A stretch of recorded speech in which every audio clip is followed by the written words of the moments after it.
जय हिंद बच्चों मैं अजय कुमार वाराणसी उत्तर प्रदेश से आपके अपने चैनल नव शिक्षण पे स्वागत करता हूं। बच्चों मैं आपको राष्ट्रीय आईएएम योग्यताधारी छात्रवृत्ति परीक्षा, जिसे इंग्लिश में नेशनल मेंस का मेरिट स्कॉलरशिप भी कहते हैं, उसकी तैयारी करा रहा हूं। और अलग अलग राज्यों में ये अलग अलग समय है। जैसे उत्तर प्रदेश में 5 नवंबर को है, वैसे ही आपका छत्तीसगढ़ राज्य का दिसंबर में है और आपका बिहार का जनवरी में है। राजस्थान का भी आ चुका है, कई राज्यों के फॉर्म आ चुके हैं, बच्चे भी भर चुके हैं।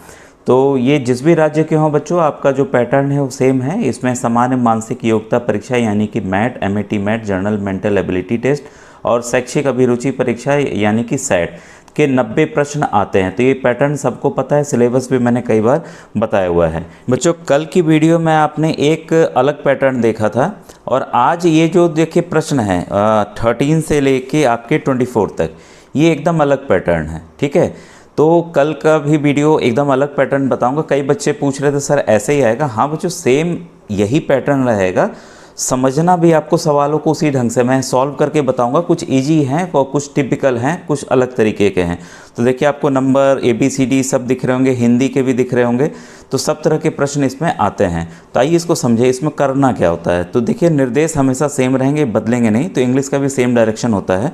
देखिए प्रश्न 13 से 24 में प्रत्येक में 4 पद हैं। भाई हाँ ठीक है, 4 पद हैं, 1 2 3 और ये चौथा हमको नहीं पता। संकेत जो 4 डॉट बनी है कि बाएं और 2 पदों में जो संबंध है वही संबंध 4 डॉट के दाईं ओर के 2 पदों में है। प्रत्येक मतलब हमें क्या करना है, ये पद जो संबंध इसके साथ है वही संबंध इसके साथ बताना है। और ये माणिक और नीलम, अगर आप इनके बारे में नहीं जानते हो बच्चों, एक आप लोगों ने देखा होगा अंकल आंटी या किसी को भी या पंडित जी लोग को, जो पंडित होते हैं वो काफ़ी रत्न या राजा वगैरह भी रत्न पहने रहते थे। ये तो रत्न है बच्चों। माणिक रत्न जो है वो लाल रंग का होता है और जो नीलम होता है वो मतलब नाम पे मत जाइएगा, नीलम ऐसे है, नीला ही इसका उत्तर है। ठीक है, लेकिन आपको एक आइडिया होना चाहिए। तो समय के साथ साथ जैसे जैसे हम लोग प्रैक्टिस करेंगे वैसे मैं चीज़ों को बताते चले जाऊंगा।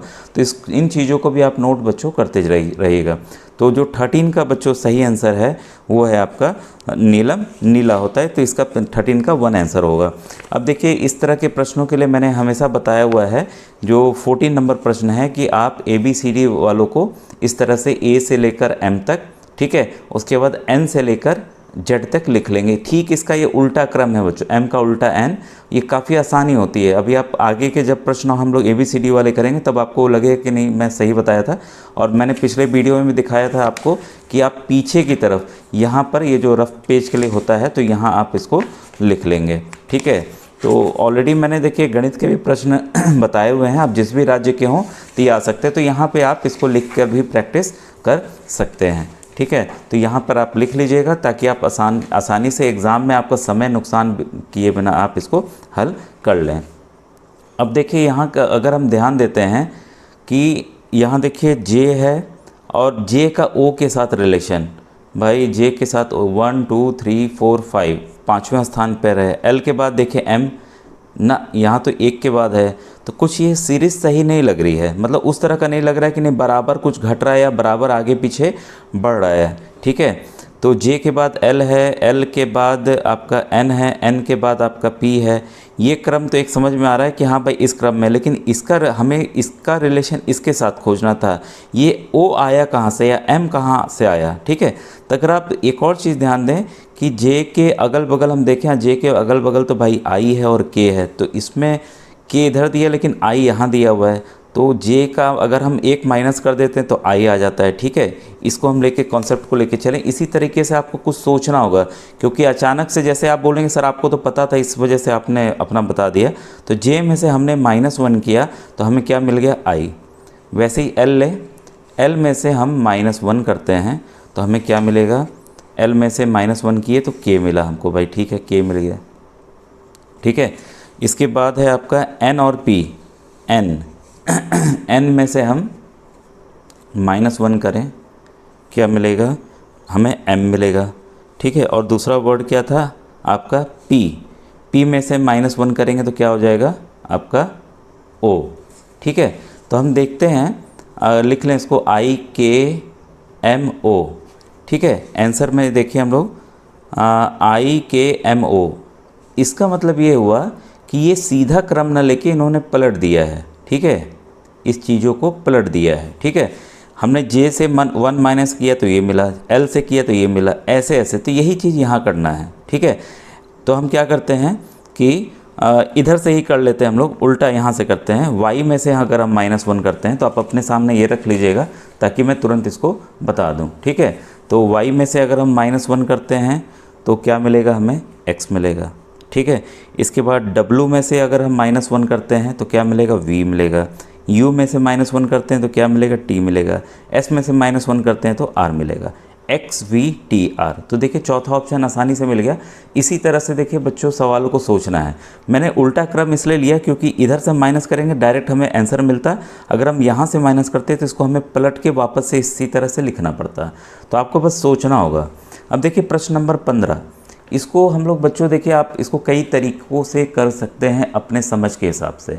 इसको 2 तरीके से आप मतलब आप थर्ड एंगल भी सोच सकते हैं, क्योंकि मैंने क्या बताया कि आप रीजनिंग में क्या हो सकता है कि प्रश्नों को अपने ढंग से आप सोच के कर सकते हैं, उसमें कोई नियम बच्चों नहीं है, ठीक है। देखिए पहला एक थोड़ा सा टिपिकल है, उसको बता दूँ, फिर एक और दूसरा भी बता देता हूँ कि 16 और 16 और ये 16 और 56 में क्या रिलेशन है, ठीक है। तो 16 में हम क्या किए, 4 से गुणा किए, ठीक है, -16 भाग 2 किए, तो कितना आया आपका ये 64 -8 बराबर 56। इस रिलेशन से सेम रिलेशन हम ये 32 वाले पे यहाँ पर अप्लाई करने जा रहे हैं। तो 32 को हम क्या करेंगे, 4 से मल्टीप्लाई करेंगे, फिर भाग का चिन्ह ये माइनस, फिर 32 को हम क्या करेंगे, 2 से भाग दे देंगे, ठीक है। तो ये कितना आ जाएगा 128 -16, 128 -16, तो आ गया आंसर आपका 112, ठीक है। ये आंसर मिल गया। तो बोलेंगे सर ये क्रम कैसे पता चलेगा, ठीक है। तो दूसरा इसका देखिए सिंपल है बच्चों, एक दूसरा तरीका भी बता दूं। अगर आप ध्यान दें, देखिए 16 और 56 में एक चीज़ कॉमन है, वो है 8, वो है 8, ठीक है। तो हम 8 को रिलेट करके सॉल्व करते हैं इसको, ठीक है। तो 16 कैसे मिला भाई हमको, 8 × 2 मिला, ये क्लियर है, ठीक है। और 56 कैसे मिला हमको, ये मिला 8 × 7, 8 7 जो 56 होता है, क्लियर हुआ। यही चीज़ हम 32 के लिए करें, ठीक है। हमने यहाँ क्या किया था, 16 का आधा किया था, तो वैसे ही हम 38 से ये भी हो जाएगा ऐसे, ठीक है। लेकिन हमें यहाँ रिलेशन 2 और 7 को लेना है, इसलिए हम क्या करेंगे 16 को लेते हैं, इसका आधा 16 × 2 हुआ, ठीक है। तो वैसे ही हम 16 को किससे गुणा करेंगे, 7 से। 16 को हम 7 से गुणा करेंगे, क्योंकि ये नंबर हमको नहीं पता, ये जो नेक्स्ट नंबर है 121 कैसे आएगा ये पता नहीं है। तो 16 को 7 से मल्टीप्लाई किए, कितना आ गया आपका 112 आ गया, 112, ठीक है। तो ये 2 तरीके हैं। तो मुझे सेकंड वाला ऑप्शन बच्चों थोड़ा सा ज़्यादा अच्छा लगा इसको सॉल्व करने में, ठीक है। तो आप दोनों तरीके में से कोई भी तरीका आप सोच के हल कर सकते थे, ठीक है। तो इस तरह से ये प्रश्न हल हुआ आपका, ठीक है। नेक्स्ट वाला देखिए 7, ये पॉइंट वाला है, दशमलव वाला है, तो ये मेरे ख्याल से आसान है, कोई भी बच्चा इसको कर लेगा। जैसे इसमें इन्होंने क्या किया है, 0.16 है, आपको नहीं दिख रहा होगा, ये 0.16 है, बहुत छोटा सा पॉइंट है बच्चों, बहुत छोटा सा पॉइंट है। इसमें अगर हम देख रहे हैं कि दशमलव इधर को शिफ्ट हुआ है, इस तरफ को, इसमें क्या किया इन्होंने, क्योंकि कितने स्थान शिफ्ट हुआ है, यहाँ पे था 2 स्थान शिफ्ट हुआ है, मतलब कि 100 से भाग दिया इन्होंने, ठीक है। तो इसका नियम ये है बच्चों कि दशमलव यहाँ है, 2 अगर भाग दे रहे हैं 100 से तो 2 जीरो बढ़ाएंगे, दशमलव दे देंगे। यही चीज़ देखिए यहाँ रिलेशन है, यही चीज़ हम यहाँ पे अप्लाई कर देंगे, ठीक है। तो ये है आपका 1.02, इसको अगर हम 100 से भाग करते हैं, संख्या को लिख लीजिए बच्चों, दशमलव कहाँ था, यहाँ था, तो 2 स्थान खसकाना है हमको, 2 जीरो है, 1 और ये 2, दूसरा स्थान कुछ नहीं है तो हम जीरो डाल देंगे, तो 0.0102, ठीक है। तो 16 के आपके ऑप्शन नंबर 1 में बच्चों ये उत्तर है। तो 16 का जो उत्तर है आपका पहला है। तो कैसे आया ये आपको पता चल गया, ठीक है। फिर एक और देखिए नंबर का है 17 और आपका 56, ठीक है, 17 और 56 और 9। जब मैंने बच्चों इस सवाल को देखा तो ध्यान आया कहीं भाई 7 8 जा 56 तो नहीं है, देखिए बच्चे ने 8 भी लिखा है, ठीक है। तो 9 8 जा 72, ना ये तो रिलेशन नहीं लग रहा है। फिर आखिर अप्लाई किया हुआ है, इसको कैसे 56 आ सकता है, ठीक है। तो घात का नियम आपने पढ़ाई है, 7 का स्क्वायर, ठीक है। जिन बच्चों को नहीं पता तो उसको घात ना लेके आप क्या देखिए, इसको 7 स्क्वायर प्लस 7 मतलब जो नंबर दिया है नंबर का स्क्वायर प्लस नंबर को फिर से जोड़ लेना, यही नियम बच्चों यहाँ फॉलो हो रहा है। ठीक है, तो मतलब 7 गुणे 7 प्लस 7, तो 7 7 जो 49, 49 और 7 कितना हुआ आपका 56 हुआ। वही 9 के साथ करेंगे, 9 इंटू 9 या 9 स्क्वायर भी लिख लें प्लस 9। ठीक है, 9 9 जा 81, 81 प्लस 9 कितना हुआ 90 हुआ। तो इस रिलेशन पे बच्चों ये आंसर हमारा आ जा रहा है, इसलिए इसका देखिए 17 का ऑप्शन नंबर 3 जो सही है। बच्चों देखिए, कई बच्चों को टिपिकल लग रहा हो कि ये बड़ा मुश्किल है, लेकिन आपको सच्चाई बताऊं, अगर आप जैसे जैसे प्रैक्टिस करेंगे आपकी चीज़ें आसान हो जाएंगी। और ढेर सारे मैंने मॉडल पेपर बनाए हुए हैं, आप उसको ज़रूर देखिए जितना, क्योंकि वीडियो देखिए तो पॉज करके देखिए, पहले खुद से हल कीजिए, जब ना आए तब मेरा आंसर देखिए। जैसे जैसे आप करेंगे वैसे आपका कॉन्फिडेंस जो है वो बढ़ता चला जाएगा। क्वेश्चन नंबर 18 देखिए, अंधकार चिराग। ठीक है, तो यहाँ पे वही संबंध हमें यहाँ पर खोजना है। ठीक है, कि जैसे कि अंधकार को मिटाता कौन है, अंधकार को आपका चिराग मिटाता है। वैसे ही थकान का व्यायाम ना, उल्टा तो हम थक जाएंगे। औषधि से नहीं बीमारी ठीक होती है, वैद्य तो हो ही नहीं सकता। प्यास, प्यास कौन बुझाता है, पानी बुझाता है। हाँ भाई, सेम रिलेशन है, सेम रिलेशन है। तो क्या हो गया 18 का आपका 2। ठीक है, क्लियर है। अब मछली रेती, अब मछली रेती मतलब मछली तो भाई अगर देखेंगे नदी में या समुद्र में तो भाई रेत में बालू में ही रहती हैं। ठीक है, वैसे ही अगर आप और ऑप्शंस को देखें तो हाथी किस में रहते हैं, हाथी झुंड में रहते हैं। ठीक है, तो यहाँ पर जो रिलेशन था, एक जानवर है और जानवर कहाँ रहता है, ये रिलेशन था। बाकी ऑप्शन में बच्चों ये नहीं दिख रहा है तीनों में। ठीक है, क्लैरिटी है। इस बच्चे ने देखिए अध्ययन कक्षा कक्ष लिखा है, लेकिन यहाँ पे अध्ययन जो है, अध्ययन जीवित नहीं है। ठीक है, तो इसका भी हमें ध्यान रखना है। ठीक है, चतुर्पदी कविता और कपिदा, बच्चों जिस प्रकार चतुर्थ शब्दी जो है कविता के अंतर्गत आता है, ठीक है, वैसे ही देखिए यहाँ पे एक कविता का ही एक भाग एक तरह से मानिए, वैसे ही जो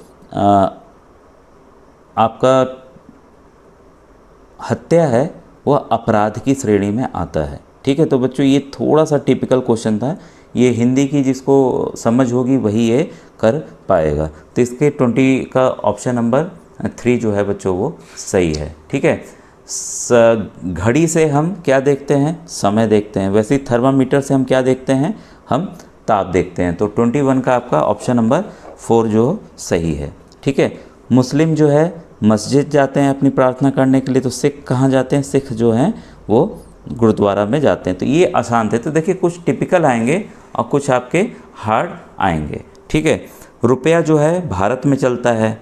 ठीक है, तो येन कहाँ चलता है, येन आपकी मुद्रा कहाँ की है, जापान की है। तो मुद्राओं का भी आपको बच्चों ध्यान, मैंने ये सब भी वीडियो में बताया हुआ है। किनारा नदी का होता है, तट किसका किनारा होता है भाई, तट जो है वो आपका सागर का किनारा होता है। तो बच्चों ये देखिए ये आज के क्वेश्चंस थे और मुझे लगता है कि आपको ये चीज़ें पूरी समझ में आ गई होंगी। ये इंग्लिश वर्जन का है, तो इंग्लिश वर्जन के जो बच्चे हैं वो चाहें तो यहाँ से इन क्वेश्चंस को देख सकते हैं। ये मैं पूरा दिखा दिया हूँ। ठीक है, तो वैसा कोई डिफरेंस बहुत ज़्यादा नहीं है। आज का वीडियो कैसा लगा ज़रूर बताइएगा। नेक्स्ट वीडियो में हम लोग इस तरह के जो प्रश्न आते हैं, थोड़े टिपिकल होते हैं, इस तरह के प्रश्नों को मैं हल करके आपको बताऊंगा। तो वीडियो बच्चों कैसा लगा ज़रूर बताइएगा। ठीक है, तो कल जो मैंने एक वीडियो बनाया था मानसिक योग्यता का, आप लोगों ने काफ़ी उसे पसंद किया। आज मैं आगे के प्रश्नों को आपको बताने जा रहा हूँ। कल के एक वीडियो में बच्चों में प्रश्न नंबर 11 ये जो है ये बताना मैं भूल गया था। ठीक है, तो आपको बेशक ये आंसर टिक लग रहा हो क्योंकि बच्चों ये ओरिजिनल पेपर है। तो ये आप यहाँ बेशक 2023 देख रहे हैं, जो आप एग्ज़ाम दे रहे हैं बच्चों 2024 के लिए दे रहे हैं। ठीक है, तो ये ओरिजिनल पेपर है, तो इसको मैंने सॉल्व किया था, तो मैंने टिक लगाए थे सब आंसर्स में। तो ये मैंने मैथ का पोर्शन एक्सप्लेन नहीं किया था, बाकी सब चीज़ें बच्चों यूट्यूब पे मेरी प्लेलिस्ट बनी हुई है, तो उस पर आप देख सकते हैं। अगर व्हाट्सएप ग्रुप ज्वाइन करना है तो डिस्क्रिप्शन में बच्चों, वीडियो के डिस्क्रिप्शन में भी लिंक और प्लेलिस्ट मिल जाएगी आपको। ठीक है, तो ये वाला ऑप्शन है आपका टन, पिंट, गैलन और लीटर, यानी कि ये आपका इंग्लिश में वर्जन देख सकते हैं, टन, पिंट, गैलन या लीटर। तो बच्चों जो टन है वो वेट के लिए होता है, यानी कि द्रव्यमान के लिए, मास के लिए होता है, और बाकी सब चीज़ें जो हैं वो कैपेसिटी नापने के लिए है, माने कि यानी कि लिक्विड को नापने के लिए है। तो इसलिए जो इसका सही आंसर होगा वो होगा टन। ठीक है, थैंक यू वेरी मच।